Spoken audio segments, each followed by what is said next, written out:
हर हर महादेव। देवों का देव महादेव जी के चरण में प्रणाम करती हूँ, मेरा प्रणाम स्वीकार करें। माता गौर पार्वती के चरण में प्रणाम करती हूँ, मेरा प्रणाम स्वीकार हो। गणपति ललनवा के चरण में प्रणाम करती हूँ, मेरा प्रणाम स्वीकार करें। सब गुरु भाई बहना के चरण में प्रणाम करती हूँ, मेरा प्रणाम स्वीकार हो। सब देवी देवताओं के चरण में प्रणाम करती हूँ, मेरा प्रणाम स्वीकार हो। माता और पिताजी के चरण में प्रणाम करती हूँ, मेरा प्रणाम स्वीकार हो। गुरु भाई बहना, मैं एक कथा सुनाने जा रही हूँ। इस कथा को पूरा सुनिए और रहस्य जानिए, आधी नहीं। आधी सुनने में शिव गुरु का अपमानित होती है, पूरा सुनने में ज्ञान होती है। इसलिए कथा को पूरा सुनिए और रहस्य जानिए। हर हर महादेव, घर घर महादेव। गुरु भाई बहना, एक देवरानी एक जेठानी थी। दोनों में बहुत मित्रता था। दोनों अपने ही घर में बड़े प्रेम से रहती थी। दोनों का ब्याह एक ही दिन हुआ था। दोनों ससुराल एक ही दिन कदम रखी थी, इसलिए दोनों बड़े प्रेम से रहती थी। धीरे धीरे समय बीतता गया और देवरानी का एक बेटा हुआ। देवरानी जो थी कोई पूजा पाठ नहीं करती थी, कोई देवाय धर्माएं नहीं करती थी। गुरु भाई बहना, जेठानी का एक लड़की हुई। जेठानी जो थी भगवान भोलेनाथ के पूजा पाठ करती थी। भगवान के शरण में प्रतिदिन अपना शीश को झुकाती थी, भगवान को नमन किया करती थी। जहां भी चर्चा होता था, गुरु भाई बहना हर जगह पे जाती थी। धीरे धीरे कुछ दिन के बाद, 2 वर्ष 3 वर्ष के बाद, फिर से देवरानी का एक बेटा हुआ, जेठानी का एक बेटी हुई। ऐसा ही करते करते गुरु भाई बहना देवरानी का 4 बेटा हो गया और जेठानी का 4 बेटी हो गई। कुछ दिन के बाद जेठानी का 5वां कन्या भी जन्म ले ली। जेठानी का कोई अफसोस नहीं था, अपने बेटियों को देखकर बड़ी खुश थी, बड़ी प्रसन्न थी और ये नहीं कभी भगवान से मांगी कि हे भगवान मुझे पुत्र नहीं है। वो अपने बेटियों को देखकर लक्ष्मी दुर्गा स्वरूप समझती थी।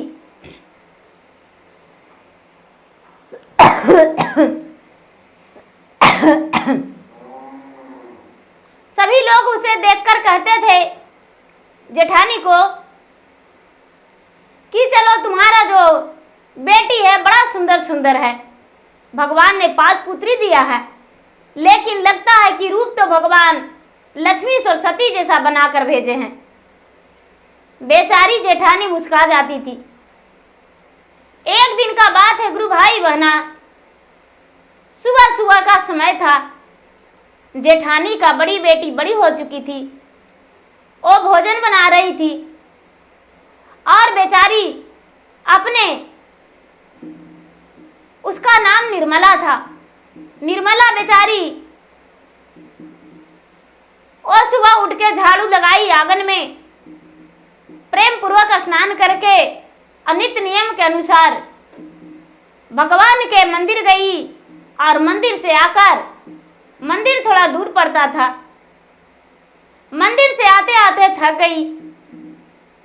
धूप था ज्यादा कड़ा, सूर्य की किरण तप जाने के कारण बेचारी थक गई थी, प्यास लग गया था।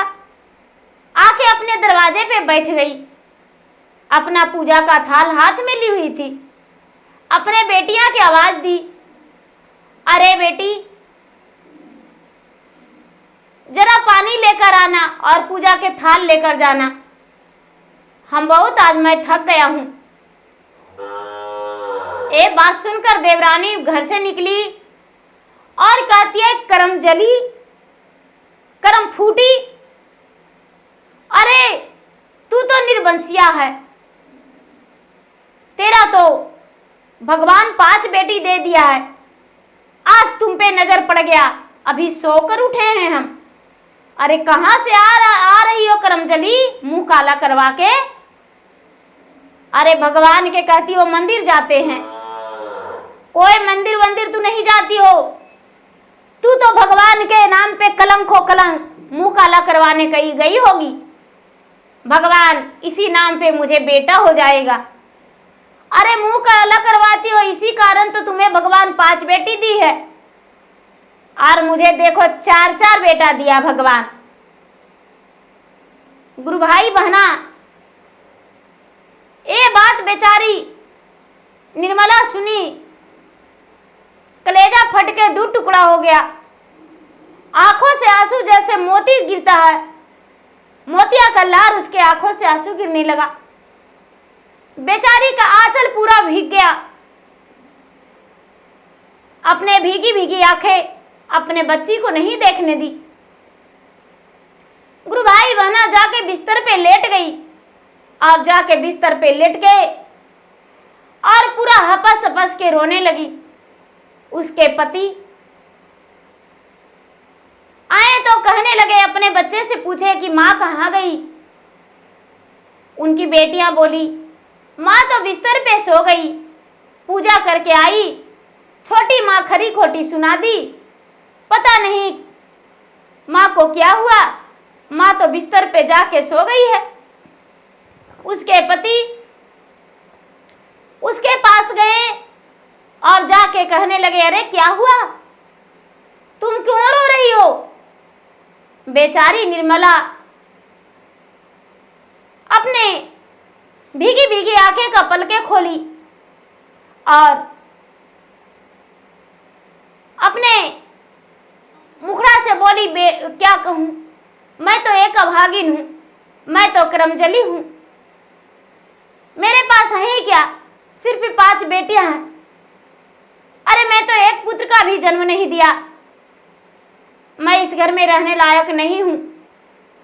हे स्वामीनाथ, मैं आपका राह देख रही थी, आप यदि आज्ञा दे दे तो मैं अपना प्राण त्याग दूंगी। उसके पति कहते हैं, नहीं निर्मला, ये तूने क्या बोलती हो, तू अपने प्राण को कैसे त्याग सकती हो? अरे 5 बेटियां, मेरा तो भाग ही बदल गया, मेरा 5 बेटी है, इससे ज्यादा क्या हो सकता है? तुम नहीं जानती हो, जिसको 5 बेटियां होती है भाग्यशाली होते हैं। बेचारी निर्मला अपने पति को कहती है कि स्वामी, आप अपने मीठे मीठे बात से मत बहलाइए, मैं तो ताना सुनते सुनते तंग आ चुकी हूं। आज घर के लोग कह रही है, कल के बाहर के लोग कहेंगे, पता नहीं, यदि बच्चे का जन्म नहीं देते तो मुझे लोग बांझ कहते। मेरा संतान जन्म लिया था, यदि मर भी जाती तो लोग डायन कहते। आज मुझे पुत्र नहीं है तो करमजली कह रही है। गुरु भाई बहना, बेचारी निर्मला रोती रही, धीरे धीरे पूरा दिन खत्म हो गया, शाम हो गया, आधी रात हुआ, उससे रहा नहीं जा रहा था। भगवान भोलेनाथ के मंदिर में जाके और भगवान के द्वार पे अपना सिर को पटकने लगी। सिर को पटकने लगी, अपने सिर को लहूलुहान कर ली।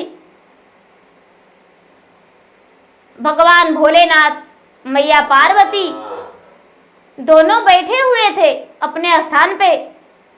माता पार्वती कहते हैं, हे स्वामीनाथ, निर्मला आपका परम भक्त है, क्या आप उसे पुत्र नहीं देंगे?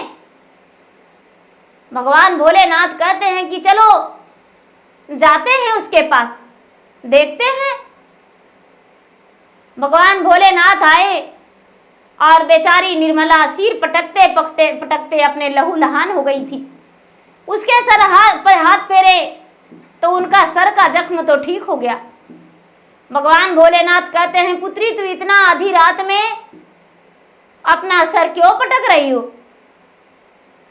निर्मला बोली, भाग्यवान मैं क्या कहूं, मेरा 5 बेटियां हैं लेकिन पुत्र नहीं। मुझे लोग ताना देते हैं। अब ताना सहने का मेरे पास हिम्मत नहीं है, ताकत नहीं है। इसलिए भगवान मुझे आप एक पुत्र भी दे दीजिए। भगवान भोलेनाथ कहते हैं,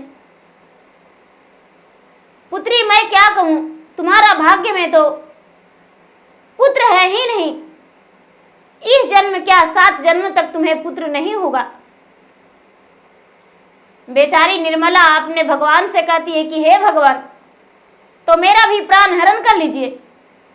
मैं आपके दरवाजे से जाने वाली नहीं हूं।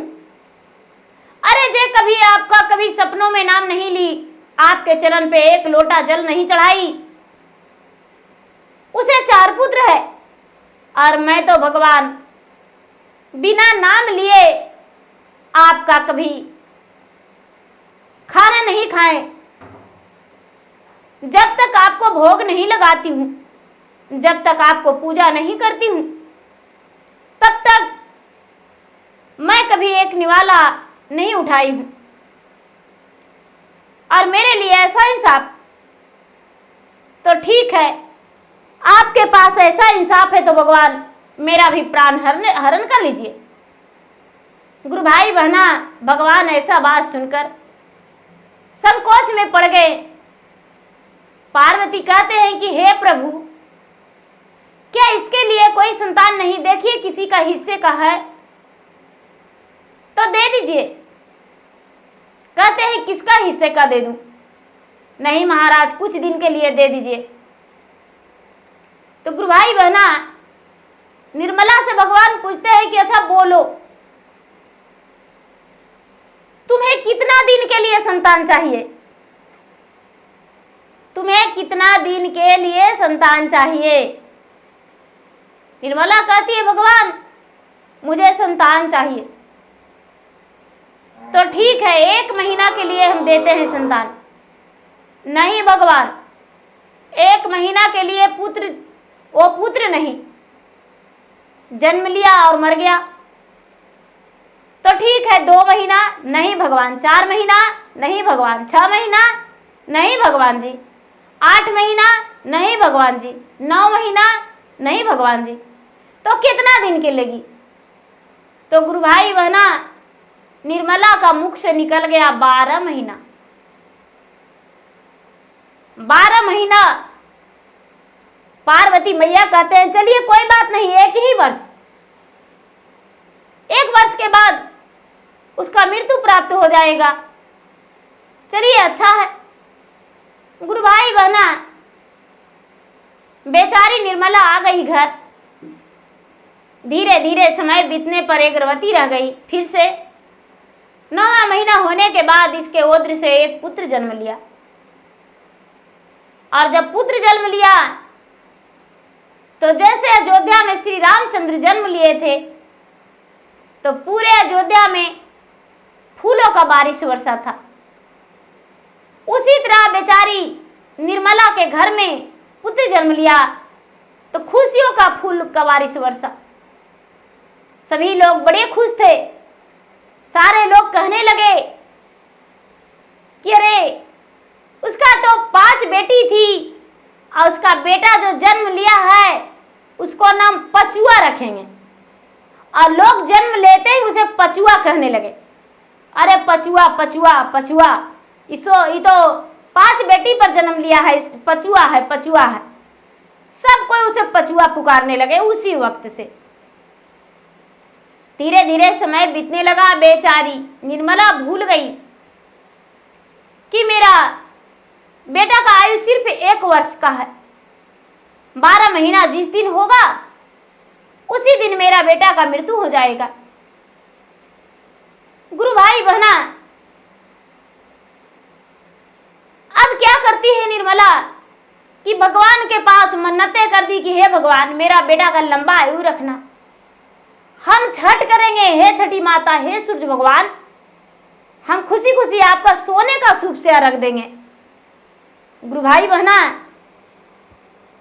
शिव भगवान के कहती कि हे भगवान, हम 11 नारियल कर चढ़ाएंगे और जहिया मेरा बेटा का बर्थडे रहेगा उसी दिन आपको हम 11 नारियल चढ़ा के और चर्चा करेंगे। पूरा लोग के बुलाएंगे भगवान, और पूरा सब लोग को बुला के और चर्चा करेंगे। दिन भर नाचेंगे, झूमेंगे, गाएंगे, पूरा दिन उपास रहेंगे भगवान। गुरु भाई बहना बहुत सी व्रतें रख दी। उसे भूल गई थी कि मेरा बेटा का 1 ही वर्ष आयु है। धीरे धीरे छठ का दिन आ गया। गुरु भाई बहना बेचारी अपने भगवान के भोले सूर्य देव के अर्घ दी, छठी मैया के अर्घ दी अपने बेटा के नाम से गंगा जी में खड़ी होकर। हे गंगा मैया, मेरा बेटा का लंबा आयु देना, हजारों वर्ष का आयु हो। हे गंगा मैया, हम अपने बेटा के नाम से दूध का नदियां बहाएंगे, दूध ढरवाएंगे अपना बेटा के हाथ से। उनका बेटियां 5 थी। सब बेटियां गंगा जी में खड़ी होकर अपने भाई को हौलसे से लेकर और भगवान के नाम से दूध चढ़ाई, घी का दीपक जलाई, धूप जलाई। गुरु भाई बहना माता खुशी खुशी अर्घ दी।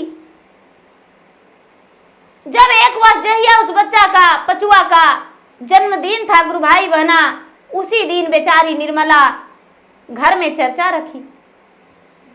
जब घर में चर्चा रखी तो सारे लोग उनके घर में चर्चा के लिए प्रस्थान किए। जहां तक कि उसका जो देवरानी थी, 4 बेटे की मां, मुंह बिचकाते हुए वो भी आंगन में गई और जाके चर्चा में बैठ गई। बेचारी निर्मला चर्चा में लग गई। उसे ध्यान नहीं था कि आज ही मेरा बेटा का 1 वर्ष पूरा हो गया। आज मेरा बेटा तो सुबह में ही जन्म ले लिया था, कब मेरा बेटा का आयु पूर जाएगा पता नहीं। उसे भूल गई। भगवान भोलेनाथ यमदूत को कहते हैं कि यमदूत जाओ, उस पचुआ को प्राण को हरण करके ले आओ। यमदूत पहुंच गए हैं गुरु भाई बहना। तो आंगन में सत्संग हो रहा था, चर्चा। सभी लोग जितना गुरु भाई बहना थे सभी भजन गा रहे थे, कथा कर रहे थे, ढोलक झाल मृदंगे बज रहा था। वहां कैसे यमदूत टिक सकते थे? आए यमदूत पीछे का मुड़ गए और जाके भोलेनाथ से कहते हैं कि हे भगवान, मैं उसका प्राण कैसे हरूं? उसका तो प्राण हरण नहीं कर सकते हैं, क्योंकि उसका आंगन में तो सत्संग हो रहा है, उसका आंगन में ढोलक झाल मृदंग बज रहा है, नाच गान हो रहा है, धूप दीप जल रहा है, और महाराज आप ही का आसन लगा हुआ है। हम कैसे पार करके और उस बच्चा का प्राण हरण कर ले? बच्चा जो था सोया हुआ था। हे भगवान, ये ड्यूटी हमको मत दीजिए, हम उस बच्चा को प्राण को हरण नहीं कर सकते हैं। भगवान भोलेनाथ काल को भेज दिए। कहते हैं कि जाओ काल, तुम उसका प्राण को हरण करके ले आओ। काल जो था, काल न छीने छत्र रघुवंशी। गुरु भाई बहना, जो काल होता है, काल किसी को नहीं चिंता है। काल गया, उसका प्राण को हरण करके बच्चा को, पचुआ को ले लिया। उसका जो शरीर था वही बिस्तर पे लेटा रह गया, और ये जो पचुआ था, पचुआ का प्राण को हरण कर लिया काल, और भगवान भोलेनाथ के शरण में अर्पित कर दिया। गुरु भाई बहना, भगवान भोलेनाथ उसका प्राण को देखकर बड़े प्रसन्न हो गए कि चलो अब इसका प्राण तो मेरे पास आ गया, आप किसी योनि में इसका जन्म दे देंगे। चर्चा संपन्न संपन्न हो गया गुरु भाई बहना। बच्चा सोया के सोया है, जागा नहीं। बेचारी निर्मला चर्चा संपन्न करके सबको प्रसादी बांट दी। प्रसादी बांट के अपने बेटिया को प्रसादी देकर कहती है कि अरे मेरा पचुआ बेटा क्या आज भगवान का भोग लगा हुआ प्रसादी नहीं खाएगा, दूध भी नहीं पिलाए हैं। बेचारी हंसती खिलखिलाती अपने बेटे का गोद में उठाती है। बेटे का गोद में उठाने के बाद उसका शरीर तो लकड़ी के बराबर था, गीली मिट्टी के समान भी नहीं था गुरु भाई बहना कि टूट बिखर जाता, एक लकड़ी के समान, काठ के समान हो गया था। निर्मला तो बिल्कुल हाय दंग रह गई। हे भगवान, मैंने अपने बेटे के साथ क्या कर दिया? हे भगवान, ये क्या हो गया मेरे बेटे के साथ? मेरा बेटा नहीं बोल रहा है, प्रसादी खा लो बेटा, लेकिन बेटा नहीं मुख खोला, नहीं आंख। निर्मला कहती है कि मैंने भगवान को क्या भूल किया हूं? आखिर मेरे बेटे के साथ ऐसे कैसे हो गया? नहीं, ऐसा नहीं हो सकता है। नहीं गुरु भाई बहना, बच्चा को बिस्तर पे वैसा ही छोड़ दी और भगवान के जाके मंदिर में शाम हो चुका था। भगवान के मंदिर के द्वार पे जाके अपना सर पीटने लगी और चिल्ला चिल्ला रोने लगी। जब चिल्ला चिल्ला रोने लगी तो भगवान प्रकट हुए और भगवान प्रकट हुए तो कहते हैं कि निर्मला तुम क्यों रो रही हो? तुम्हारा पुत्र का तो 1 ही वर्ष का आयु था, तूने बोली थी 12 महीना, तो मैंने 12 महीना तुम्हारा पुत्र का आयु दिया, आज उसका हम हरण कर लिया। तो गुरु भाई बहना, बेचारी निर्मला भगवान से कहती है, आजी आजी शिवा गुरु जी, आजी के तना तो बनला पथला कले जावा, के तना तो दुखवा देलहू जी। आजी आजी शिवा गुरु जी, आजी गैया रे भैंसिया के दूधवा, बिका है बाजरिया, अपना दूध कहाँ बेचिए जी।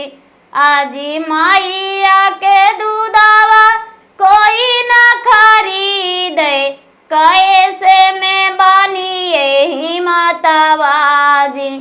आजी घर जाए बादरा, बरस है बोंदा, भर है सागर जमुना माजी।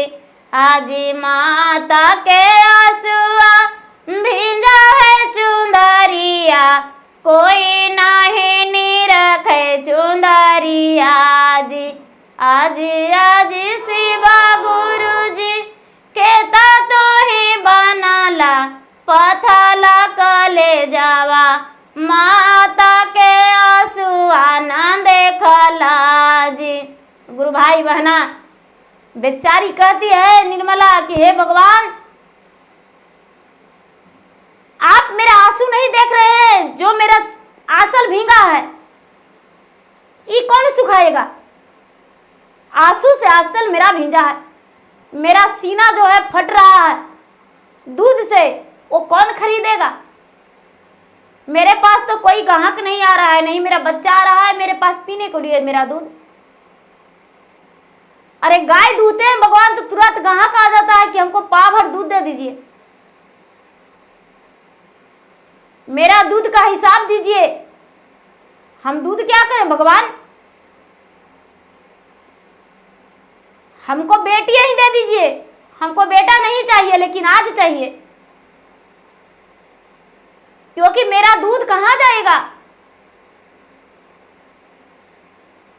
गुरु भाई बहना, भगवान जो संकोच में पड़ गए। भगवान कहते हैं कि अब क्या करें, ये तो हमको बेवश कर दी। पार्वती संभालिए इस मामला को। पार्वती कहते हैं, अजी अजी शिवा गुरु जी, अजी माई के अचरवा भींजे लालो रावा, आजी सीना माधा धका है बालक लाजी, आजी आजी शिवा गुरुजी, आजी बबुआ के प्रणाम, देहो न लौटाइए भारी जैते ओ कर गोदिया जी। उनका पत्नी कहते हैं कि आप तो सबका गुरु हैं, तो माता के जो आंचल भींज रहा है आपको अच्छा लग रहा है? उसका बाबू का बच्चा का प्राण को लौटा दीजिए, वो अपना गोदी भर लेगी, लौट जाएगी वो। कहते हैं कैसे? कहते हैं देखिए भगवान सबको आप ही देखते हैं, पापी और पुनी के तीन लोक के मालिक हैं। तो बताइए कि किसी को 10 संतान लिख दिए हैं, वो 2 ही संतान पैदा करके 8 संतान के रोक दिया, तो उसका आयु कहाँ गया? कोई के 5 संतान लिख दिए हैं और 1 ही संतान पैदा करके 4 को के रोक दिया, उसका आयु कहाँ गया? उसका आयु उसको में दे दीजिए, वही पुत्र उसका रहेगा। गुरु भाई बहना, भगवान भोलेनाथ कहते हैं मिल गया मेरे पास उपाय। दूसरे का हिस्से का पुत्र का आयु उसको पर दे दिए और आयुष्मान भवा कह के और कहते हैं कि हे पुत्री तुम्हारा पूजा और भक्ति से हम प्रसन्न हैं, जाओ तुम्हारा पुत्र अमर हो जाएगा और खुश रहेगा। जब तक सूर्य के प्रकाश चमकता रहेगा तब तक तेरा आंगन में रोशनी कभी नहीं बुतेगा। सूर्य का प्रकाश जो है जिंदगी भर चमकेगा। जाओ पुत्री जाओ। गुरु भाई बहना, बेचारी निर्मला घर आ गई। उसके आंगन में भीड़ लग गया था, मंदिर के पास भी भीड़ लग गया था। सारे लोग सीना फाड़ फाड़ के रो रहे थे।